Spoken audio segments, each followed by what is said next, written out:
We good. Welcome to the Just Two Black Brothers podcast. I'm DJ Perry. That's my brother Cole Politicking. And we got the filmmaker on here with us. So we got Mr. Ryan Singh. How you doing, sir? Wonderful, thank you. All right, welcome to the show. Welcome to the show. So, first things first, man. Tell everybody who you are, what you do, where you from. Yes. My name is Ryan Singh. I'm a filmmaker out of Toronto, and I make short films, documentaries. My most recent project is called Henry, and I wrote that with my then 6-year-old kids. They're now 8. And it's a short film that looks at the relationship between humans and the technology that serves them. And, a little sci-fi piece and something that I'm talking about tonight. That's what's up, man. I got a 5-year-old. This is what he do when he wake up. He said, I need my iPad. He just loves his iPad. These two. No, we think we be thinking me and my wife be like, dang man, is he okay? But we got a 1-year-old now. He 18 months. So now when he wake up in the morning, he looking for the iPad. He looking for the phone because he want to watch Sesame Street on YouTube. They just wake up and get straight to it. So the film is that's basically what the film. So that's what the film is touching on that aspect. Yeah, it's playing on that aspect. Essentially, the kids have or the family has lost their father, and instead of asking mom questions about that, they turn to the machine. You're probably familiar with Alexa or Google. Mm-hmm. For this movie, it's called Henry. And they ask Henry a bunch of questions around death and as they cope with the passing. Yeah. Well, that sounds real deep then. Yeah, that sounds deep. It is not as deep as it's not as deep as what we are currently going through. I mean, when COVID started, a lot of people thought of, this is the second coming, and right, we're freaking out. It's still freaking out, the 5G and all that stuff. But the thing is, it's inevitable. So, are we going to live with it and fight with it, or are we going to embrace it and see what else we can do? And so, it's coming. So how you feel like the current fight against COVID is going then? You feel like we making progress, or you feel like we setting ourselves up for failure later?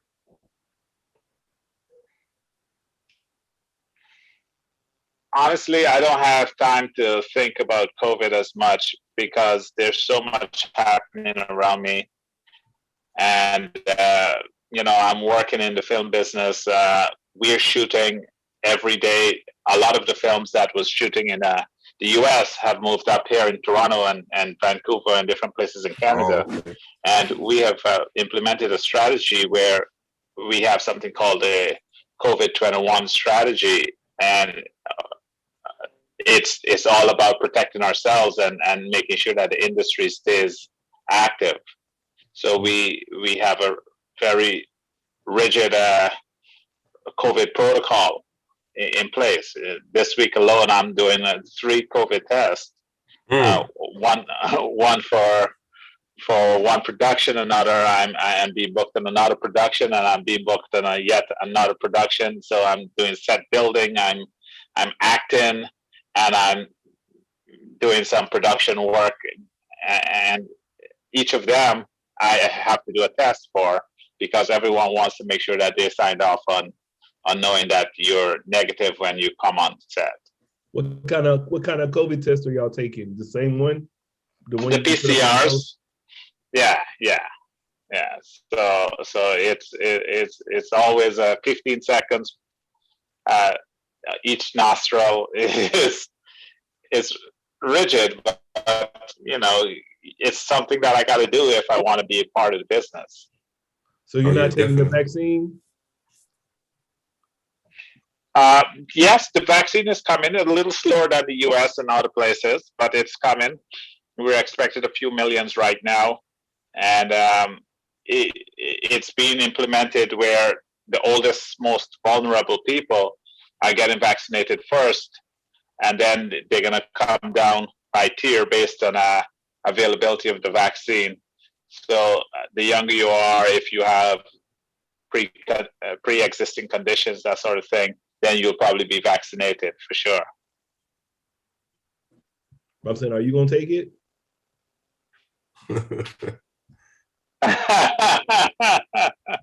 That's $1 million question. My wife is a nurse, and so she's a frontline worker, so she's already taken it. Will I need it? I don't know. I'm doing the test every day, almost every day, at least every week. And when it comes down to that and it's available, I'll consider it then. But for right now, I don't have to consider that. Yeah, it's funny you say that. We just had a guy on before you. He was a rapper, but his wife is a nurse. But he said both of them, they're not taking it yet. They're gonna wait. Well, we understand. My wife being a medical person, we understand the risk factors involved. When we look at the different vaccinations that we've taken over the years, it's no different than any of those, right? We're safe from measles and tuberculosis and all that stuff. I've taken a bunch of Hep B vaccinations as well. So this is just another element of our healthcare. And we have in Canada, I heard that your President Biden is about to approve some COVID relief. We've been having some of that here. So for people who are not working, they're certainly being supplemented a little bit with COVID relief as well. Yeah, I heard. We had another. Oh yeah, we had a guy. Yeah. Yeah, we interviewed a couple artists from Toronto area because we work with Sasha, but yeah, he was saying it's like $2,000, $4,000 a month. $2,000 a month, yeah. Oh. It's not nearly enough for me to survive, so I had to get back out to work. Hey, you could put that on. You can add that up with a little something though and make it work though. Yeah. No. Actually, the first 5 months, I actually took the money and I was able to supplement myself during those times. Yeah. And then they sent me a letter asking for the money back. What? And I started working after the 5 months, and I had to prove that I had made a certain amount of pre-required monies to be able to qualify. So I had to adjust my taxes just to prove that I was a working man, so that I could have qualified for the money. Oh man, that's crazy. So yeah, here he probably gonna sign it today or tomorrow maybe. And then the money will probably come by next week. But like for the real people who really, really, really need that money, that's probably not going to be enough for them. Other people just going to blow. Other people probably just going to blow it on something that they want, like some Jordan sneakers or something stupid or whatever. It's not a lot. It's only like it's probably like a month or maybe 2 months if you're stretching it. But it's really like a month worth of. It ain't a lot. Like really, it's like a month of income or revenue. It's not a lot. It's not a lot, but here's what happens. If you are a person who works for about $1,000 a month, mm-hmm. that $1,200 is a pay raise. Oh yeah. Right. So yeah. So for a lot of people who worked in the entertainment industry, sort of like bartenders or waiters or so on, they were making like $1,500, $1,600 a month. So they were like, no, I'm not going back to work. I'm going to take this COVID relief funds because I'm now making $2,000 a month. Yeah. Out in the US and like especially like California, man, you had dudes like California. I think unemployment is probably like what max is 1,800, 900 every 2 weeks. But they was giving you an extra 400. No, 600. I mean 600 on top of the 9. So you was getting what 1,500, 2,400. 2,100. 2,100 every 2 weeks or every week? Every 2 weeks. So they're getting 4,200 a month unemployed. They like hide the money, y'all. It's poor people around. You hide the money. That's what I was already thinking. I said, I bet some people it was like Trump wasn't that bad because Trump was sure passing that money out, boy. Yeah, Trump gave a lot of money out. He gave a lot of money out before he left.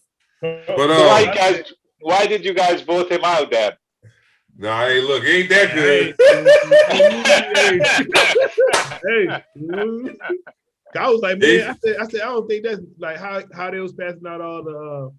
We had got a lot of grants and loans during the COVID time. But I was like, man, I don't think that ever is gonna happen again with any other. No, it would never. That would never happen. You had to take advantage of that when it happened. You know, like for example, you're a filmmaker, so you could say, look, you could tell when the pandemic first hit, you could say, look, I'm a filmmaker. I don't have any. I'm not getting no work right now because of COVID. I got this production company. I got 10 employees. Right? You submit that. They're gonna give you $10,000 the next day. Right? They're gonna say, here's 10,000 for your. Here go 10,000 for your company. Because what they did was they let you self-certify that you had the company. They didn't go check and see if you had the company. You just told them you had the company. So they sent you the 10,000. Then they send you a letter like a month later saying, hey, we can't give you a loan for your company, but we hope that the 10,000 we gave you will be enough to help you get by. But people was like, look, I don't want the loan. I just want, because the grant was free. The 10,000 was a free money they gave, just in case they would, and then they would give you more later if you qualify for it. But people was like, look, if I ain't got to pay back that 10,000, I don't want to do nothing else. Just give me that. I'm happy. Yeah, so you had companies, man, you had some cities where before COVID, they had 25 registered companies out of that in that whole area. During COVID, they had 3,000 companies coming from that one neighborhood. Well, that's the same. That's the same thing. One guy was caught embezzling about $11 million from the government. Wow. He was like a computer technologist with the government. Yeah. And he decided to open up a whole bunch of bank accounts and got a whole bunch of children. So there was a $200 disbursement supplementary for kids. And he just like took $11 million worth of that $200 between him and his family. That ain't crazy. That's too wild. You remember they also had it. You remember even if you did get the loan, they had it where like you can get up to $100,000, but you can get it back. You can pay it back in 30 years, and the interest rate was like hella low. It was like 1%. Yeah, like it was like 0.01%. Right. It was like that. So they basically even give you the loan. They was giving out a lot of free money. 30 years. Man, they was giving out money. Speaking of Henry, when is Henry releasing, or is it released already? Well, it's a short film. We had a festival happening with that. My team, director Katizina Kochani, and we had about 30 people all the way in India. We had our VFX being done as well, and we're just playing at the festivals right now. So hopefully I can bring it out to Pan-African Film Festival next year and be a part of the California filmmaking scene. But I'm also looking at making this film into a 4-season television series for kids. Nice. My kids was able to sit down. We did a private screening for a community youth group, Boys and Girls Club, and there were 6 to 13-year-olds in the Boys and Girls Club, and they really enjoyed the film. They had my kids answering questions for about 45 minutes afterwards in the talk back. That's nice. Oh, that's nice. That's nice. My daughter turned to me afterwards and said, "Hey, Daddy, when I'm answering a question, please don't interrupt me." Oh. How old is she? He said 8, I think. 8. Oh, 8 years. Oh yeah, that's funny. She's trying to do her thing. Yeah, she's trying to do her thing. You have Indian descent? You from India originally, or no? Say that again. You're breaking up. Oh, no, I say you from India. No, I'm from Guyana. Oh, Guyanese. Okay, I thought that too. Where Letitia Wright is from? Yeah. No, I thought that. I said in my mind either. No, I said either Indian or Guyanese. I live in New York. I live in Brooklyn, so it's a big Guyanese population. Say that again. Here. You're breaking up. Oh, hold on. Why my mic breaking up? Let me see. Hold on. Let me turn it up. Can you hear me? Let me try something real quick. Oh, hold on. Oh, you got it. I'm gonna change something on my end real quick. Can you hear us? I think he went out. Okay, he went out. Can you hear me, Period. Should be good. If it was me. Can you hear me? Oh no, he yeah. Can you hear me now? Yeah, I hear you now. No, I said it was either Indian or Guyanese. I live in Brooklyn, New York, so we got a big Guyanese population here. Oh yeah. I used to hang out in Brooklyn and Jamaica, Queens. Queens is Little Guyana. Yeah, definitely. Yeah, so I used to roam those streets.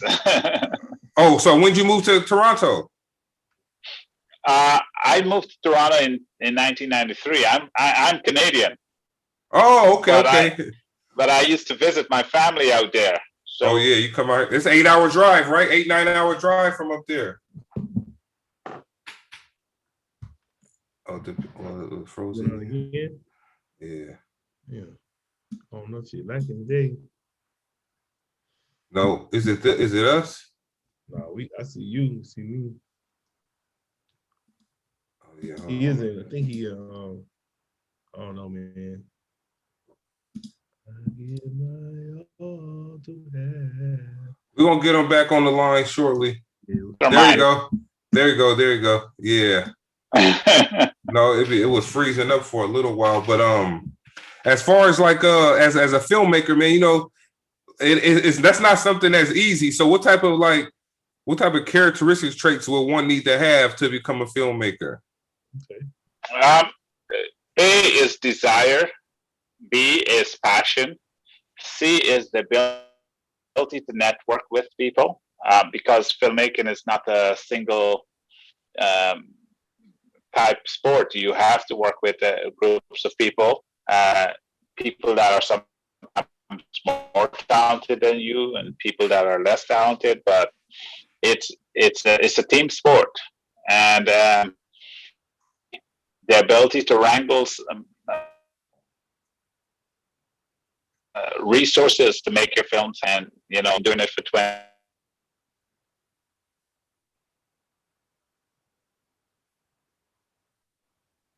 And it's been a long road.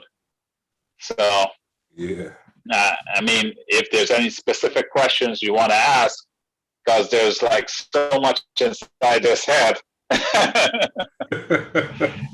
Oh. No, I was just thinking. Yeah, I was like, man, I dabbled in that for a minute when I got out the military. I tried to go to the New York Film Academy, but then well, what happened was, you know how you try to be a rapper or a singer, your mama tell you rapping don't pay the rent. I needed some money right now, so I went and got a regular job and I went to a regular college because I saw a lot of starving artists in New York City. So I was like, if I'm just now starting and they've been doing it for 2 years, 3 years, and they ain't getting no work, what's gonna happen to me? So I kind of like went away from it. But I used to do like plays, stand-up comedy. That was like what I really wanted to do, but I couldn't be like Tyler Perry and just live in the car until it hit. Well, you see, one of the things that I'm now discovering, and for the most part, I've only really discovered this in the last 3 years. And like I said, I've been doing it for more than 20 years.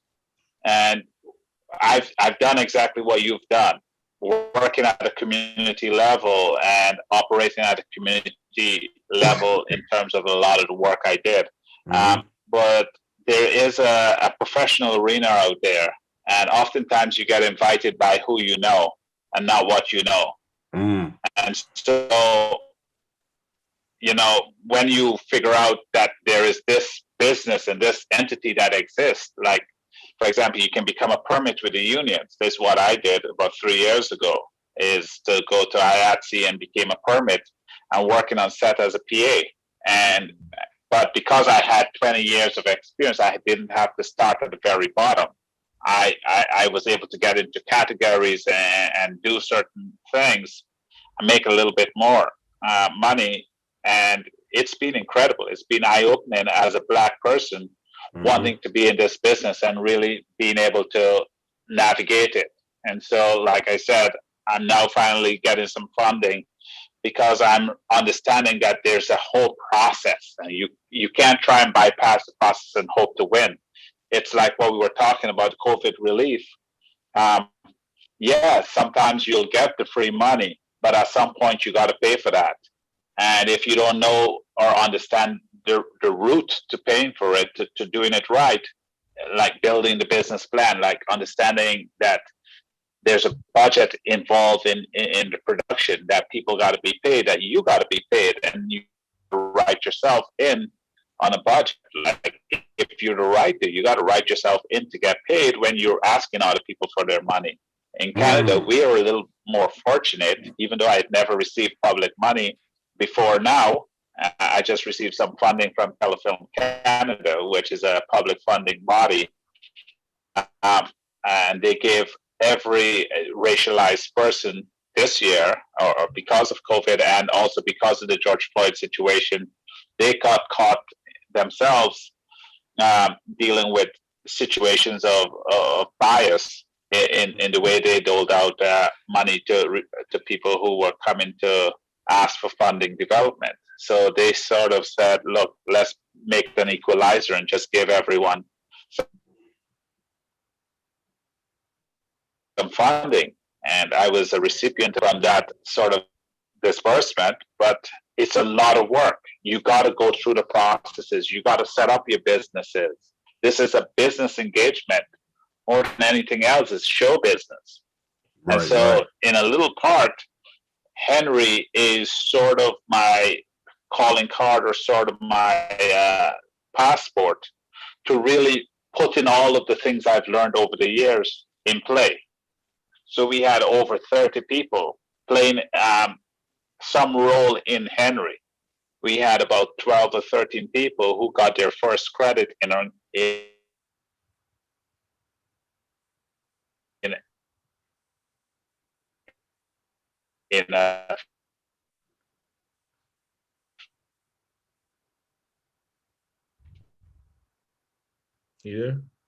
film role, or their first credit in a new role were females, you know, and about 80 or 90% of the people working on the film were all BIPOC, Black, Indigenous people of color.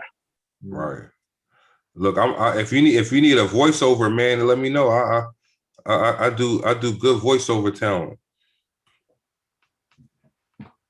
I like the network. So if you need that, I'm here.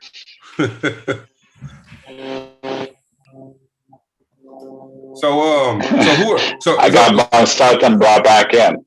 Oh, it bounced out. Oh, okay. Now I was saying I do voiceover work. If you ever need like a voiceover for like an animated something, I'm down for that. We could talk about it.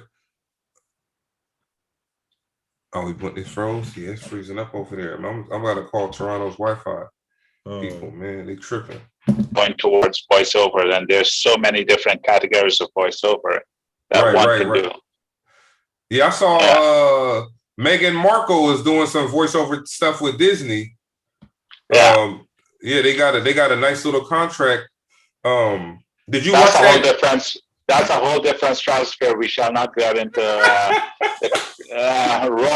royal gossip here. Yeah.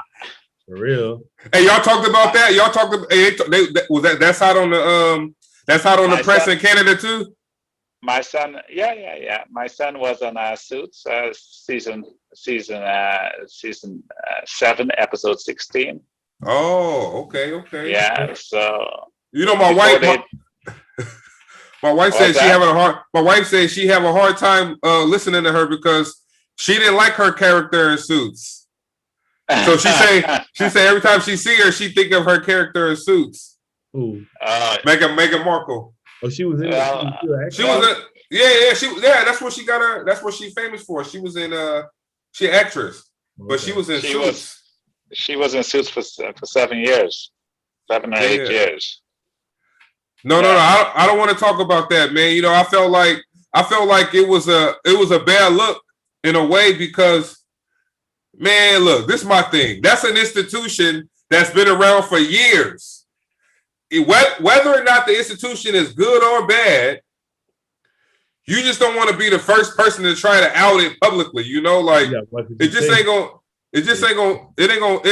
ain't gonna work too well if you the first person, you an American mixed race person trying to out the system. It's just not going. Well, this is perfect. This is actually perfect because when we think of the challenges that we face, there isn't a Black person you could speak to that haven't felt the wrath of colonization. Definitely. And this whole system that we're talking about, systemic racism and all that stuff, was built and institutionalized by the system.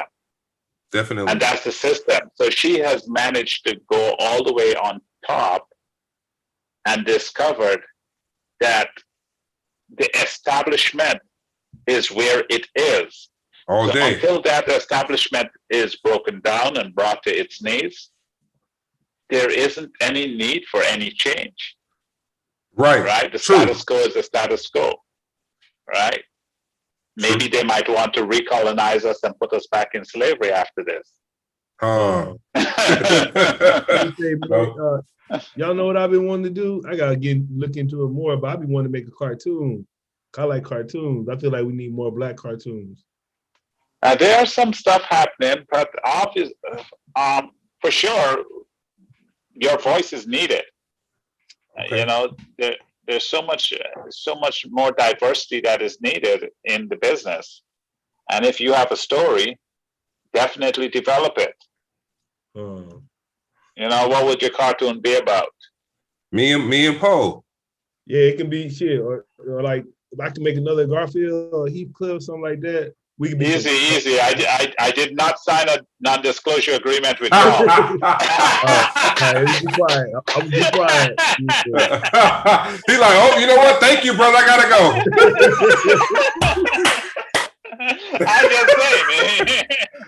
But yeah, your IP is open for pirating.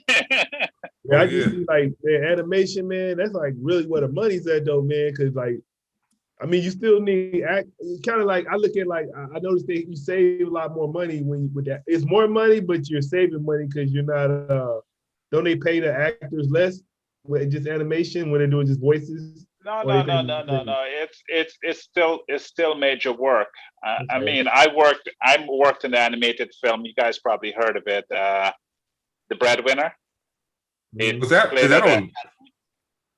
Yeah, that was on Netflix, I think, or Amazon. But Angelina Jolie was one of the producers on that a couple of years ago in 2017. Yeah, 2017. I'm looking at it right now. Yeah. And I was able to shoot behind the scenes. And it takes a lot of work to make that stuff happen. But more importantly, the art and artistry is where the work goes into. So you have hundreds and hundreds of people, like things that we take for granted, this animation of our hands and so on, and our performance and our ability. Mm-hmm. Someone has to draw every single part of this motions. Someone is drawing the hand, someone is drawing the or animating the motions of that hand, and every 24 frames per second or 30 frames per second, that's 30 shots per second that has to be animated to bring the story to life. And you have to think, how's that character gonna sound? Move. Done, kid. Yeah, definitely.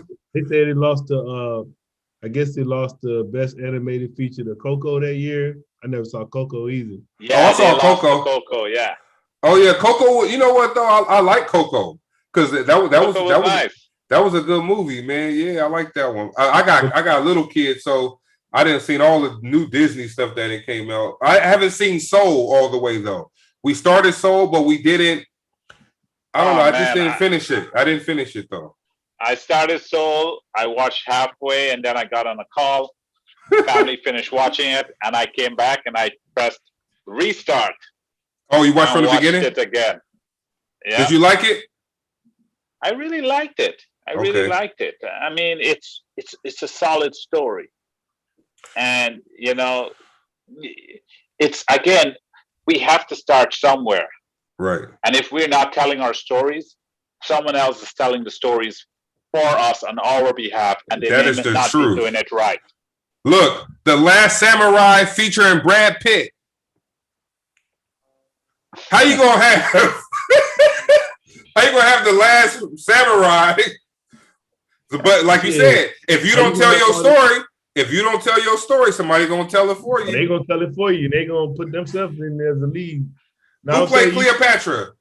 That's what I was gonna say, man. You don't notice all them damn Egypt movies? I be nothing but white people in them Egypt movies, Egyptian movies. Did you know the saga of the Western was started by a black man? Yeah, Boss Reeves. Reeves. Yeah. And look, they hardly ever made any Western. Pardon?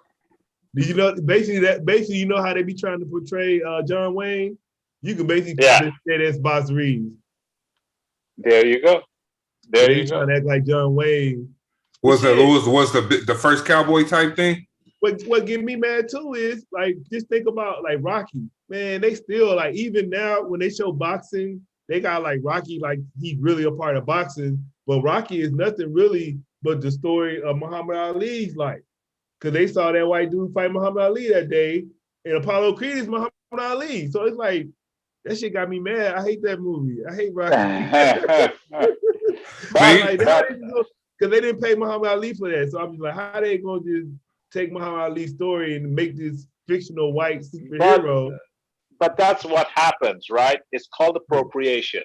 And our stories, we do our stories and we make our stories, but we don't have the business behind how to finance the making of those stories, right? So someone else comes and sees what we're doing and says, hey, that man is selling peanuts. I can package those peanuts 5 in a bag and sell it back to him for $2.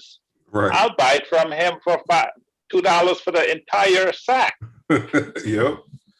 Yeah, they do that in New York City. They did that in New York City with the houses. So black people own all of the brownstones here in New York City in the 80s and 90s. You know, but the white people come in and say, "I'll give you $500," because they paid probably $100,000 for it. Some of them probably paid $50,000 for it. So the white man come in and say, "I'm gonna give you $500,000 for your brownstone," and they like, "Okay, $3 million." And now it's $3, $4, $5 million.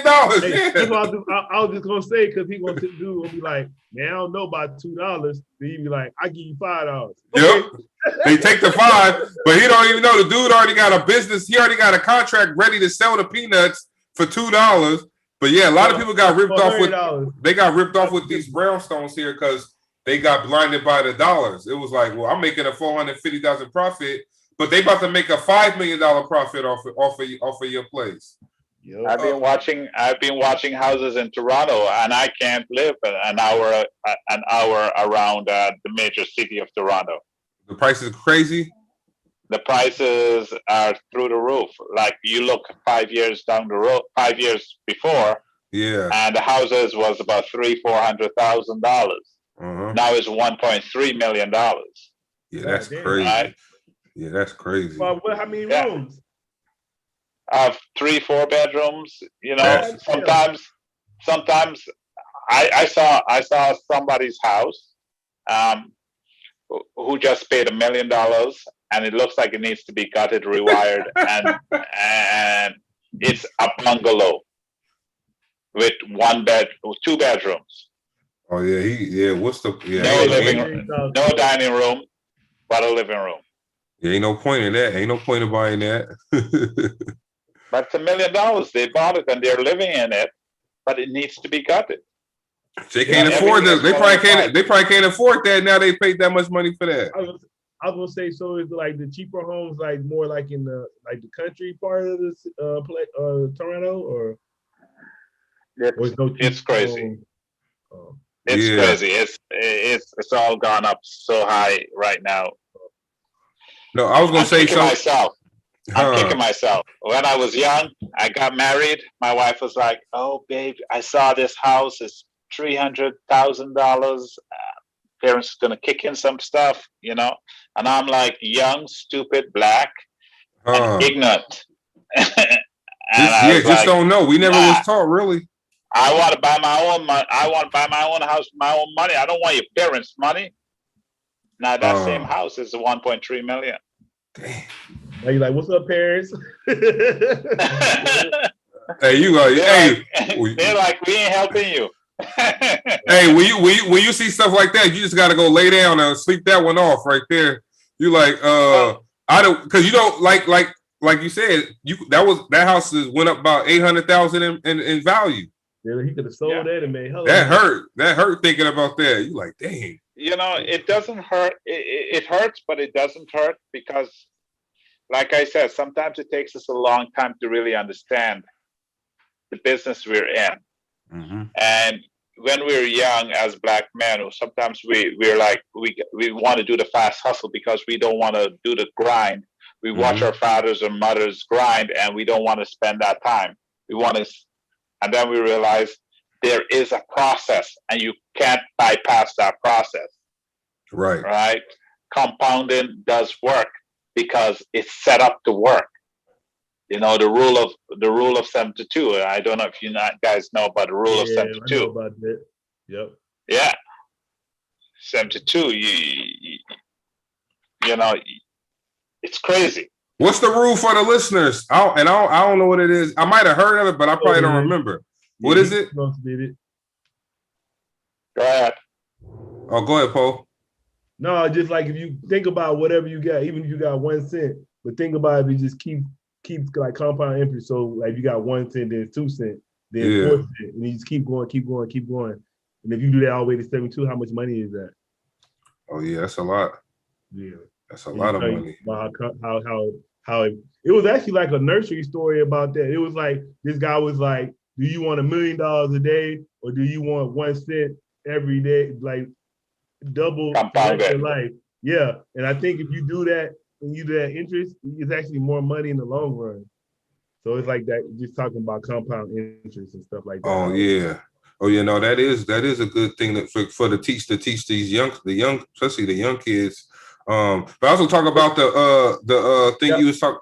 I was saying that's why like me and Leo, like we be talking about stocks, but I tell them like what I like to do is get the dividends, and then I always just reinvest them because I like just letting it grow like that, and that's why I was trying to tell like I was like, shit, I wish I knew about dividend investing longer ago. Exactly. Yeah. So exactly. Oh yeah. No, I was saying, I had did some because I think Paul, you were saying will they pay you different for the voices? I was doing a extra thing for NCIS LA, and they paid us like, it was funny because I think they paid us like $1,000 for 2 days of work, but we only worked. We were there for a long time, but like the actual camera time was probably like 30 minutes or whatever total. But what they said was they told us not to make a sound when they were filming us. They were like, you can't say anything because if you say one word on there, your credit changes from an extra to now you are actual part of the cast. And that's $1,800 for one word. Like if you got a speaking role, that's minimal. It's $1,800 for that one scene you shot. We call it extra work background performer here in Toronto. I did it for 10 years. Oh yeah. I did it for 10 years, so I know exactly what you're talking about. You say nothing, you just perform. That's a major part of productions, though. You're actually being cast. Like that role where you think, oh, it's a nothing role. Yeah. It's actually written into the script that this person passes that person that is a non-role, and several people are sitting in the cafeteria, for example, right? You are part of that character, because you can't just be standing inside of a restaurant without having somebody behind the counter who is a waiter. Yeah. Right. True. And a lot of people don't realize that it's a major acting role, just acting as a background performer. Yeah, they gave us SAG vouchers for it too. Well, of course. The way it works is you're a background performer, which is the lowest part of the performance. Even dogs sometimes get better vouchers than you. Oh man! But it's an important part of the production. Then you get an actor role when it's 1 to 6 lines.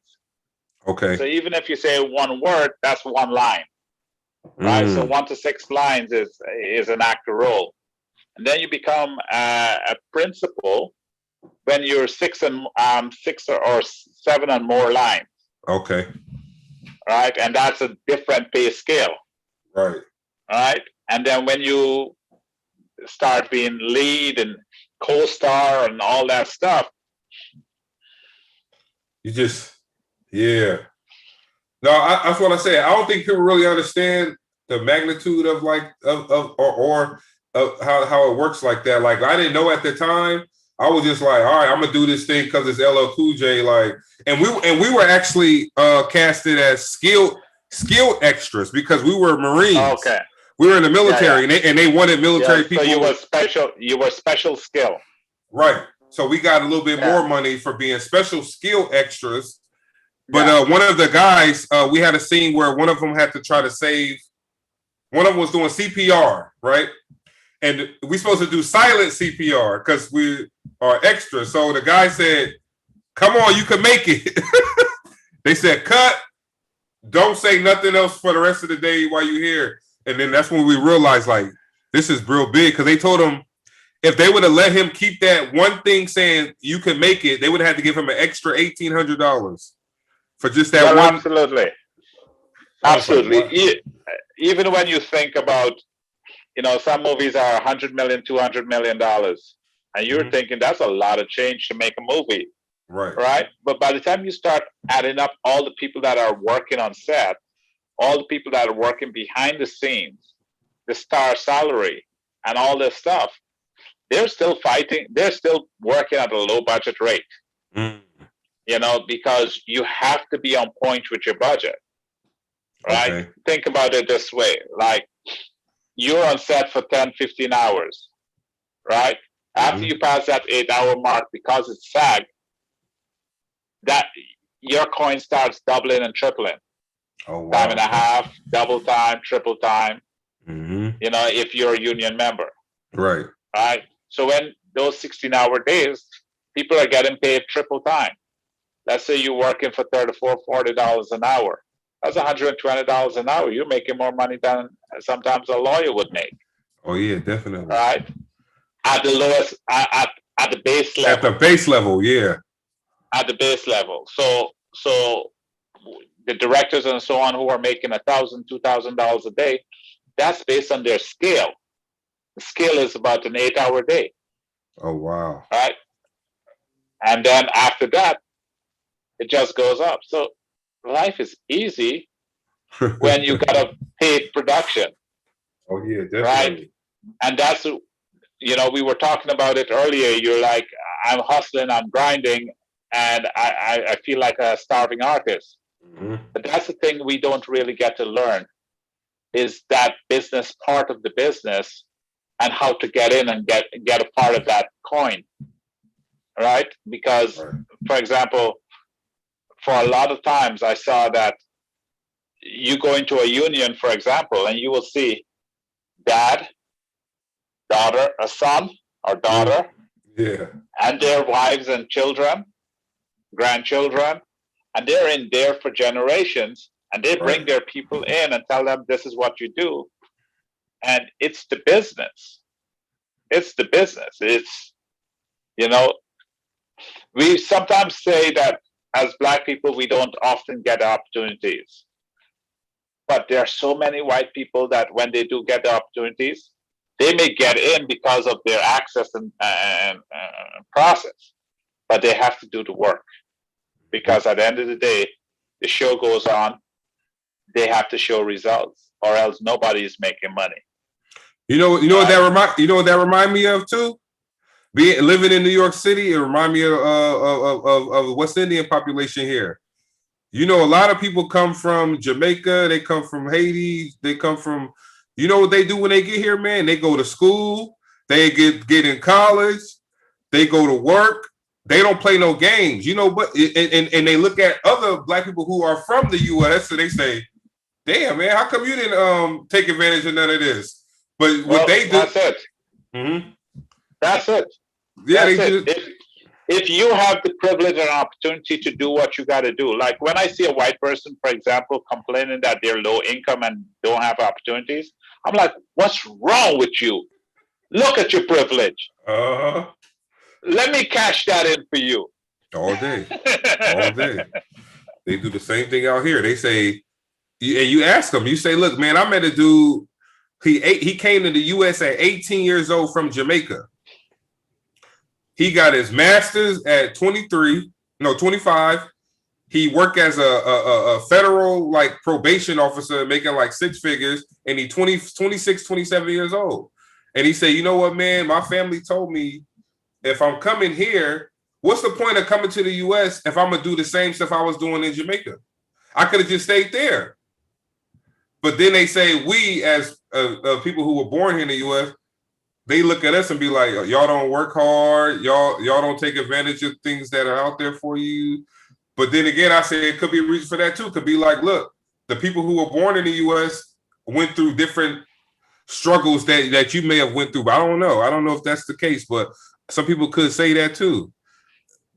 The struggles is there, and every day I wake up, there's the struggle. Right? I gotta live with it. Right? Mm-hmm. Today I got a job, and today I also lost a job. Right?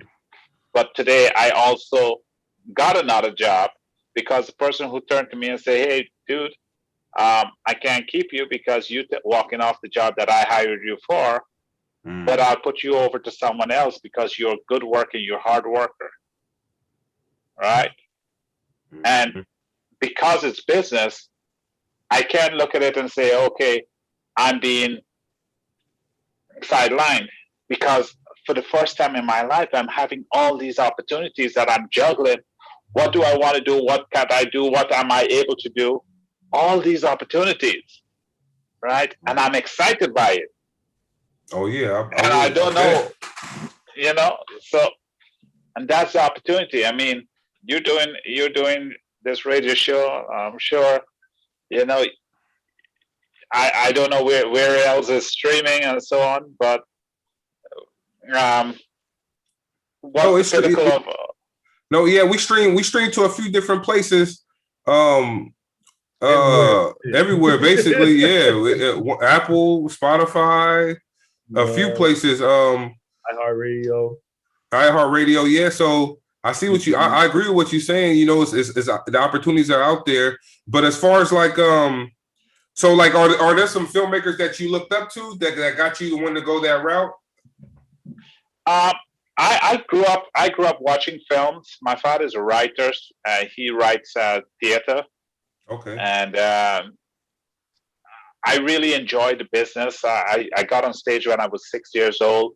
When I came to Canada when I was 16 years old, I wanted to get into the film business. Again, there's the challenges of not being able to find the right agent or finding some scam agents. I went through that. Mm-hmm. I went a whole different direction. I had 13, 14 different jobs, but none of those jobs were fulfilling me because I kept wanting to come back into the arts and entertainment. So one day I bought myself a camera and said, I'm going to start shooting.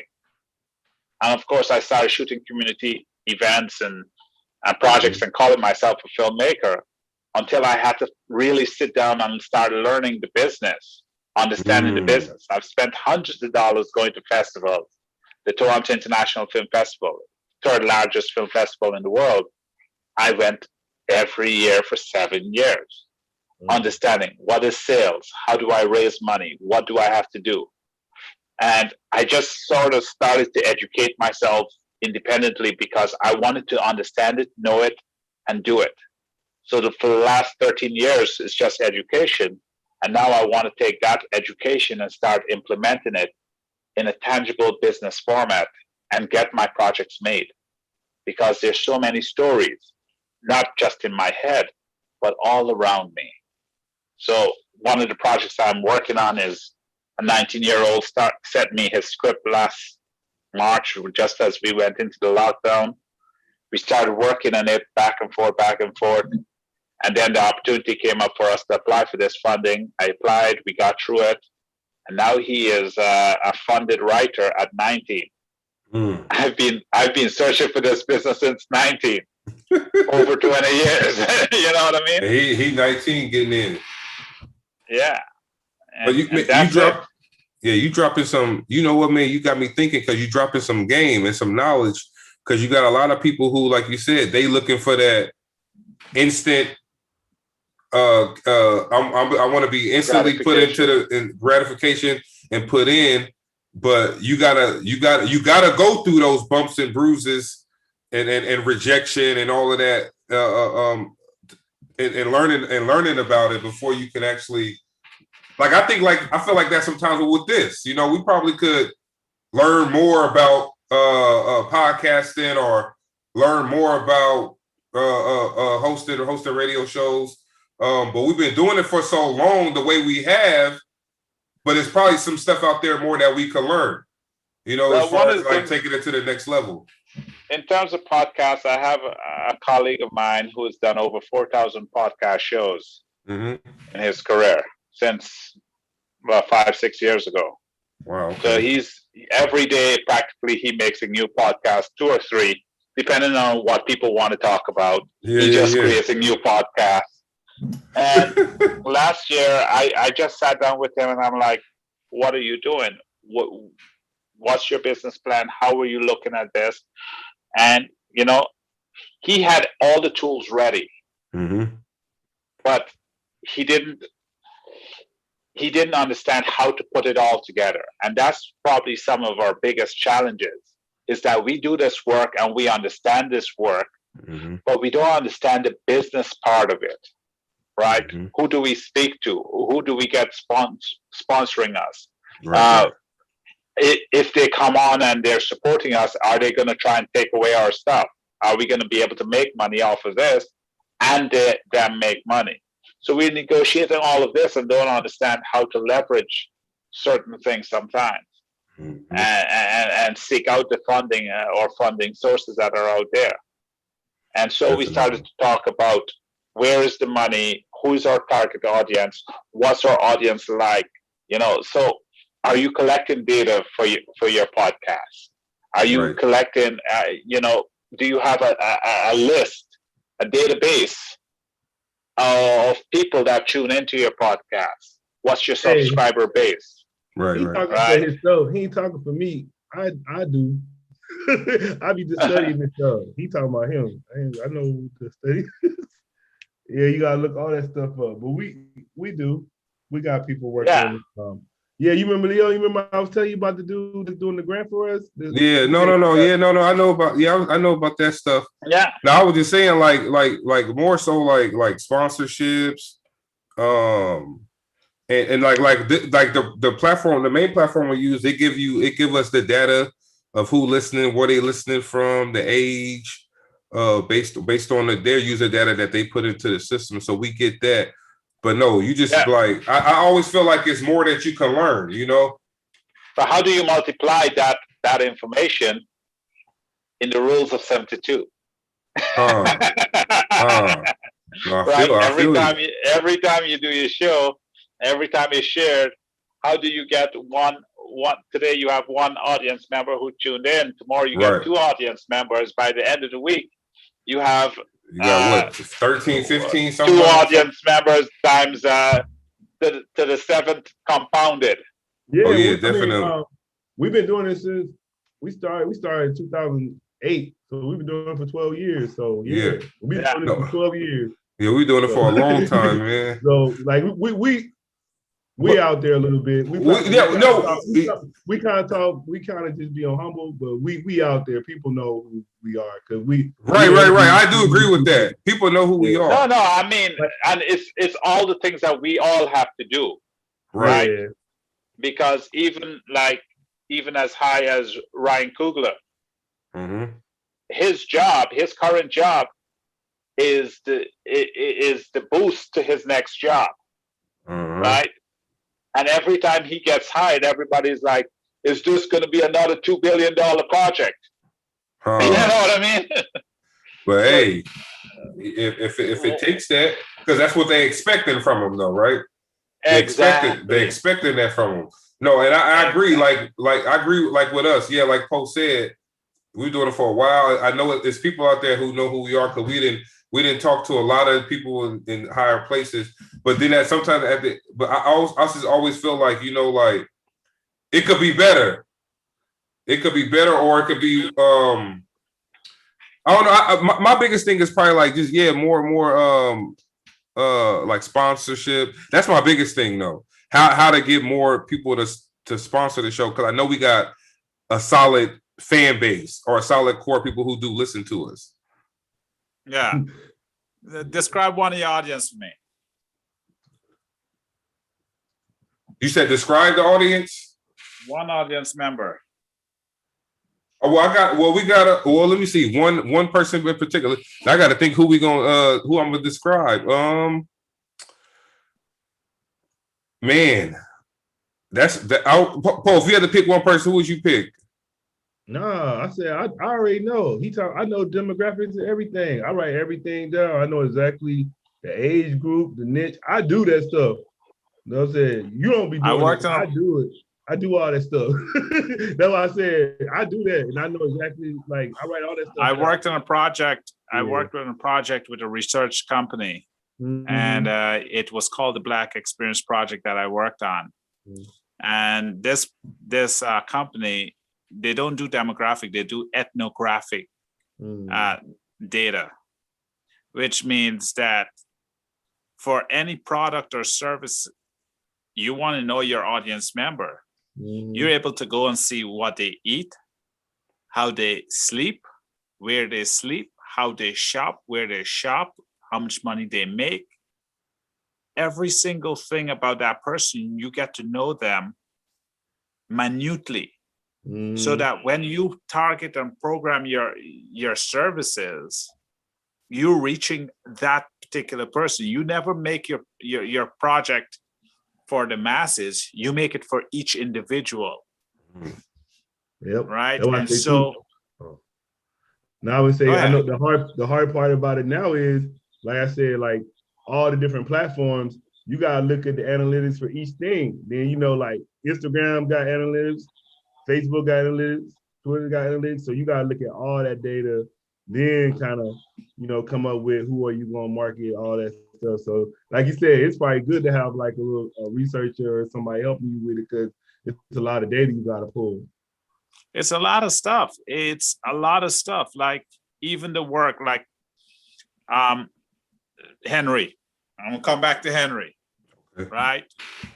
When we wrote that project, I didn't really think too much of it because it was just a story and it was a nice story. But come 2021, and I'm looking back at it, I'm looking at the psychosocial development that my children went through, for example. The ability to have taken something that they do every day, but analyze it, and now the impact they have had when they're speaking with children their age. And those children haven't had the opportunity that they have had, and are asking them, how do I become an actor?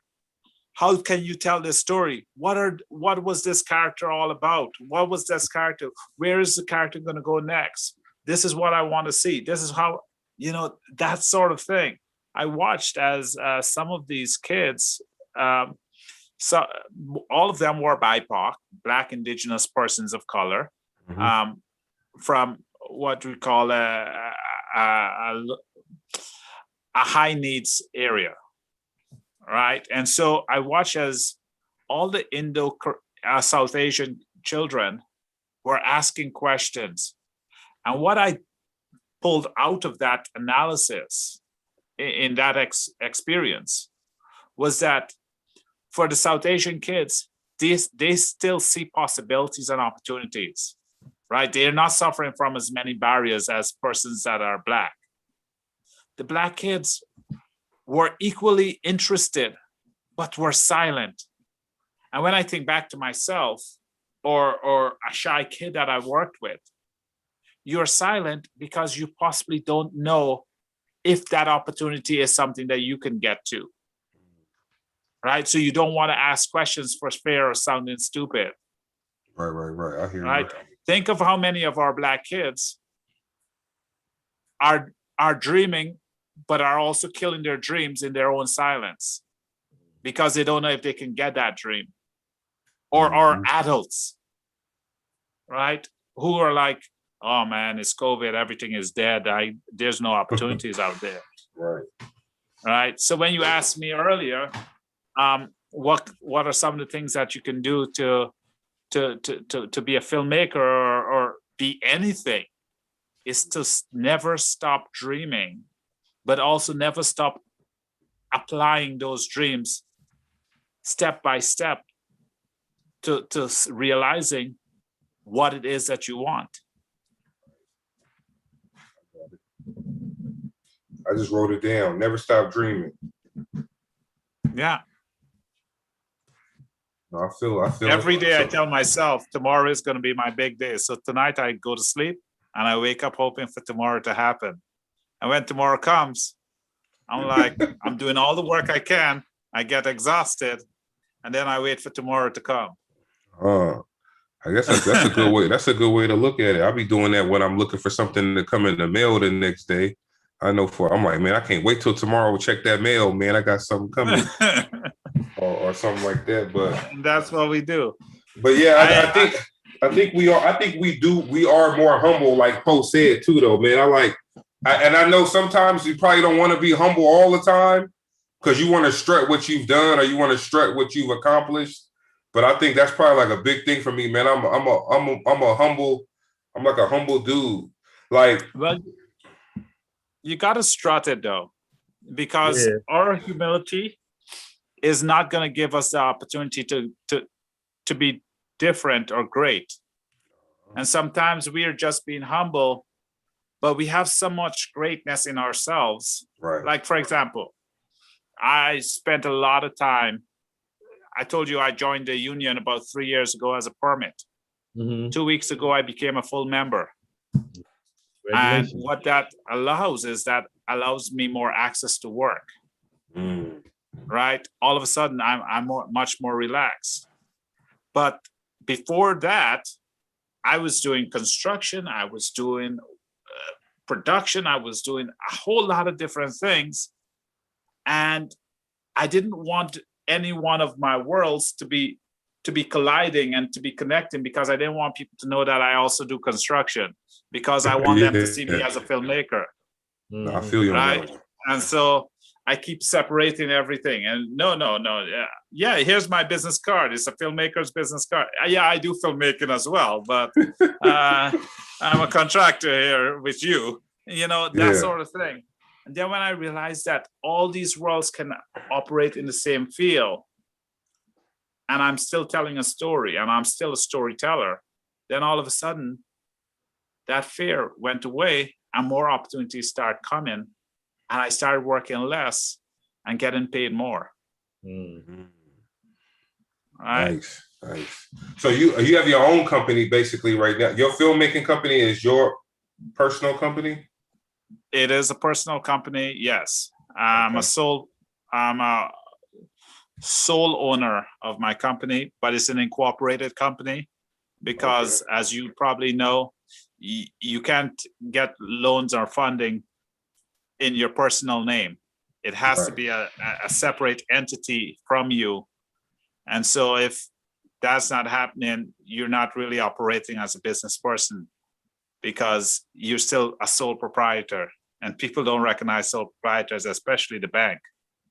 Now, when I go to the bank and they say, do you have a job, or are you self-employed? And I said, no, I work for Ryan Singh Enterprises or Ryan Singh Productions Limited. No, yeah, I feel it.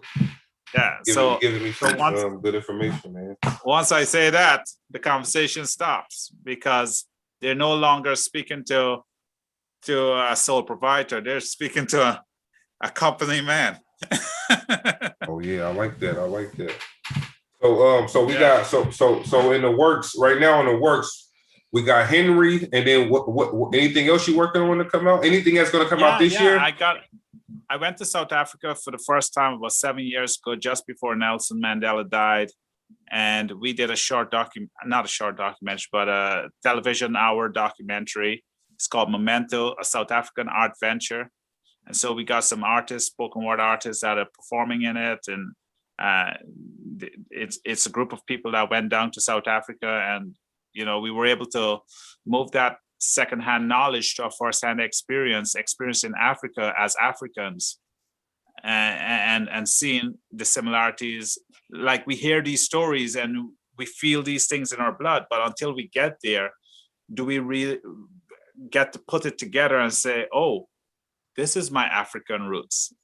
Mm-hmm. You know what I mean? Mm-hmm. And that's what the documentary is all about. It's about coming to the roots and understanding your Afrocentricity.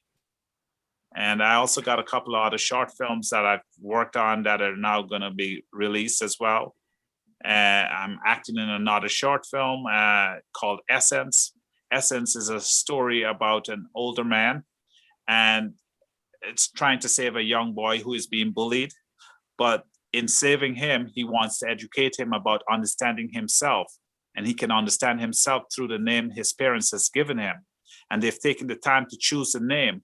And if he understands the essence of his name, he will not allow other boys to bully him. So I get it. Yeah. So yeah, we're gonna look out. We're gonna look out for everything. Man, we appreciate you coming on here and talking to us, man. You gave us some good knowledge and good conversation. That's the goal of the show. Sometimes we talk so much, we don't even get into what the person does. Sometimes we like, sometimes you just be having some really good conversations with people, man. And this was a really good conversation for myself. I know. So we do appreciate you, man, coming on and speaking with us. Yeah, and if you want to catch me on some major television shows and movies, I'm in Downsizing. I'm also on Designated Survivor, Kim's Convenience. Okay. And The Expanse. I heard of Designated Survivor. Kiefer Sutherland from 24. Yeah. Yeah. All right. You in a few episodes on there, or one? One episode. Episode. Hired as an actor. Oh, which one? You remember which episode it was? Episode 219. 219. Okay. Man, it's funny. I was trying to show my family when I was an extra in the NCIS LA. Man, we had to pause it like every millisecond just so we could see where I was at. I know. I've literally done hundreds of I'm gonna leave you with this. I wanted to be on set so badly that I thought that I paid $13,500 for my union membership. Why? I was producing a play, and I had a union member, and my director father wanted to document that play. So we filmed it. That 2-hour play ended up costing me $13,500. But it also got me access to the union. So now when I decided to join and become and see what the major sets were like, to go on to Hollywood film sets and so on, I found a way of going in through being a background extra. I didn't realize that. I said I'll go there for 2 or 3 shows, and maybe I'll be able to book myself on a show. That dream that you have when you on set, and you're hoping the director is going to see you and pull you out of obscurity and put you and make you into a major star. 10 Yep. years later, I realized, no, that doesn't really happen. Right. And so I decided that I was going to leave, and I left, but I left knowing that I wanted to be closer to the work. And that's when, after 10 years, I'm like, closer to the work is actually doing the work. And that's when I became a member of the set and started doing grip work and that sort of thing. And it pays beautifully. It pays beautifully. Yeah, I met a guy with a compared camera. to what I wasn't making. Yeah, I met a guy with a camera. A different thing I was doing. He spent $100,000 for the camera. But he said he made the money back because he was getting paid. The production company rented the camera from him. So and they was giving him like $20,000 like almost every episode just to use the camera to shoot it for the whole time they had to do a scene. So he's like, man, I might have paid $100,000 for this thing, but I'd have probably got like $200,000-$300,000 $1,000 a day. Yeah. $1,000 a day. After 200 days, you've made $200,000. Right. He made that money back. So he made that money back in like 3 episodes, basically. There you go. So I was like, yo, that was a good story. But how can people find your work, and how can we find you on what's your social media? My social media is Ryan Singh Enterprises on Facebook, Twin Papa 321 on Instagram, Ryan Singh Media on Twitter. Okay.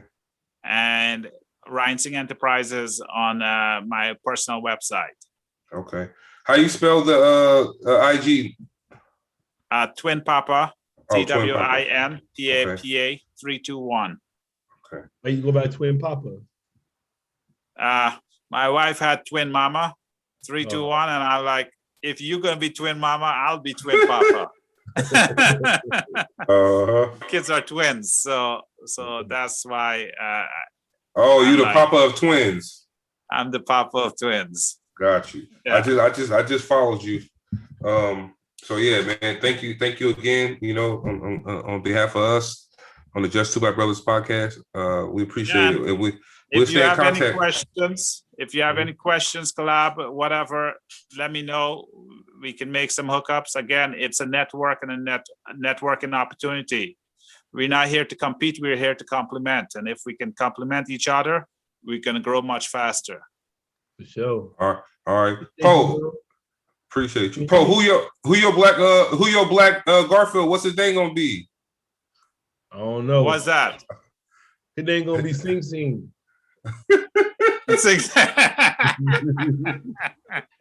Oh. Thank you guys so much. All right, my man. Be easy. Appreciate you. All right, later. We done this. We won't got cut this off. Hold on, let me